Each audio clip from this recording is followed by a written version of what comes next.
YouTubers, this is another video from your friendly neighborhood reviewer Evelyn. Today we're going to be doing a voiceover since the audio got corrupted. We're finally going to be reviewing a new K-drama series, Seeing My Life, starring Shin Hye-sun and Bo-Hyun. You may recognize Shin Hye-sun from the fantasy drama series Mr. Queen, and Ahn Bo-Hyun, we last saw him in Military Prosecutor Doberman. Didn't like the series that much, and also in a secondary role in My Name. So the series has the focal point of a hotel, which corresponds with the other K-drama series that came out at the same time on Netflix, Kingland. Well, I prefer See You in My 19th Life for a bit more of the complex plot points, because of course the main point of Seeing My 19th Life, that Shin Hye-sun's character, she can reincarnate and remember all her reincarnations and the abilities that come of being reincarnated, and she uses that to her advantage. We see her in many different bodies, as a man, as a woman, as an Eastern European, even as a guy in, let's say, in Arabia. So that comes useful for her each time that she reincarnates. And she also talks about that between the ages 9 to 12 in each reincarnation, the memories flood back to her as she remembers everything to a T. But in this 19th life, as Bang Ji-yeon, she doesn't have such a good life. Her parents, her dad is a drunk and a gambler and as well abusive, and the mom has enough and she decides to leave, leaving Bang Ji-yeon in a predicament of having to make money, in which she uses her skills to be like a jack of all trades on the TV. When they ask her, can you do this? She can do that. Historical plot things that happened in the past, she's able to say that. And then we get introduced to the 18th life of Bang Ji-yeon, of Yoon Joo-won. Yoon Joo-won meets Moon So-hwa, but unfortunately tragedy strikes in which Moon So-hwa is in the car with Yoon Joo-won, and there is a car accident in which the 18th life she dies and then gets reincarnated to the 19th or Bang Ji-yeon.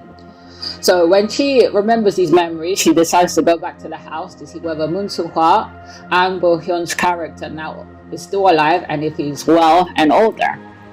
But of course we get these heartbreaking scenes that Yoon Joo-won in the 18th life says, the only thing I've ever wished for each time I reincarnate is not to remember my previous memories, to start in a blank slate. But she says in this case she wanted to still keep her memories and remember Moon So-hwa, in which we see through the flashbacks that she wants to know that if he's okay. Well, unfortunately there's the after effects that Moon So-hwa gets deaf in one ear. But she wants to get some money and help, so she uses her 17th life experience of Kim Jung-ho, the acrobat, and he goes to his niece, now older. Well, the niece, you'll recognize her, another actress from the series Mr. Queen. So we get the reunification of these two characters or actresses of Cha Jung-hwa. That Cha Jung-hwa, the character, is the niece of Kim Jung-ho, the acrobat. It takes some time for Bang Ji-yeon to convince her, but we see in there that she points out to the photos on the wall of her uncle. Of course, the woman's like, this little girl with so much talent, like she doesn't really believe her, but she decides to help her by giving her some money and a place to stay. Because we do see in the flashbacks of the 17th life of Bang Ji-yeon that was cut short because the uncle probably had like a lung disease, so he's like gone.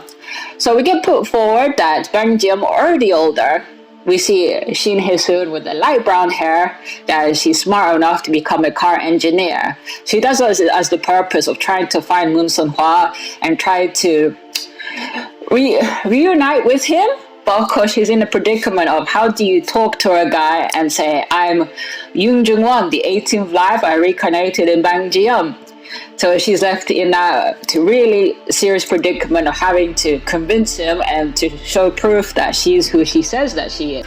So she ends up finding out that Moon So-hwa has finally returned to Korea, as he left to Germany to work for some other company. Moon So-hwa has come back to Korea to manage his late mother's hotel that's not in the best shape financially. So Bang Ji-yeon races over there to meet Moon So-hwa, to see the hotel in which she remembers in her 18th life, and they happen to meet each other while they're both staring at a water tank with the turtles and stuff, and there's a flashback to what she remembers of her previous life. So we get the funny scenes that Bang Jeom has created a CV to apply as a job in the hotel, and like to tell Moon Soo-hwa like, hire me, in which Moon Soo-hwa's like, you're a person with high intelligence, a little bit weird, but why would you want to work in a hotel when you have a high position as a car mechanic? So Bang Jeom, this character, she's very straightforward because she's been through life literally many times, so she has that feeling of knowing all aspects of life. So there has that kind of awkward thing. And of course, at the end of episode 1, he's like, I don't know if I should hire you. And then she says offhandedly, okay, if you don't feel comfortable hiring me, why don't you date me? So she's left. So Moon Soo-hwa, who has a hearing impairment, he's like, sorry, did I hear you right? And we have the end of episode 1. But of course, in episode 2, we see that Moon Soo-hwa is starting to warm up to Bang Jeom, in which a particular day that even Bang Jeom doesn't realize that Moon Soo-hwa needs somebody to drive him to the cemetery for a celebration, in which he does ask Bang Jeom. But before that, Moon Soo-hwa, we see him going through his PTSD moment. He's walking through the street, there's a lot of noise going about, and there's a truck that looks like that's about to hit him, and it looks like he's about to have a panic attack. But Bang Jeom's in the area, coincidentally, and she ends up changing his mood or taking him out of that state by running with him, in which we have such a sweet scene that she's trying to explain to him that I understand how you're feeling. So that kind of connection there kind of warms Moon Soo-hwa to Bang Jeom, because Bang Jeom did tell Moon Soo-hwa, or Soha, because Bang Jeom does tell Moon Soo-hwa, if you need me, just call me, in which he does. So they go off to the cemetery, and Bang Jeom has no idea what's the whole reason for going there, and then she comes to the stark realization that they're going to her grave, her 18th life of Yoon Ju-won. And then she has that realization that each time she remembers her past life's memories, she only remembers things from her perspective, her pain, the moment of death. But now she's finally realizing all the people that get left behind after she passes away. There's also another interesting tidbit.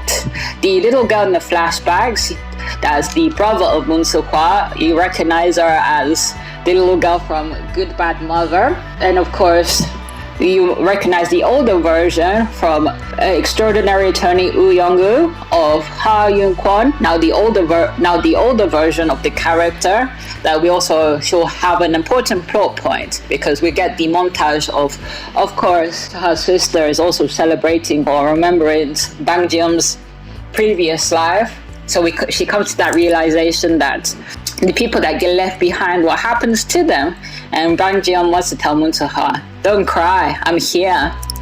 So anyway, this is the end of the review. You let me know if I should do maybe more voiceovers or something to keep it a bit more entertaining.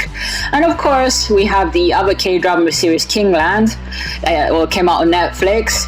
I personally think the plot is not that strong in Kingland. But anyway, you guys let me know. And as I leave you always, stay safe and take care.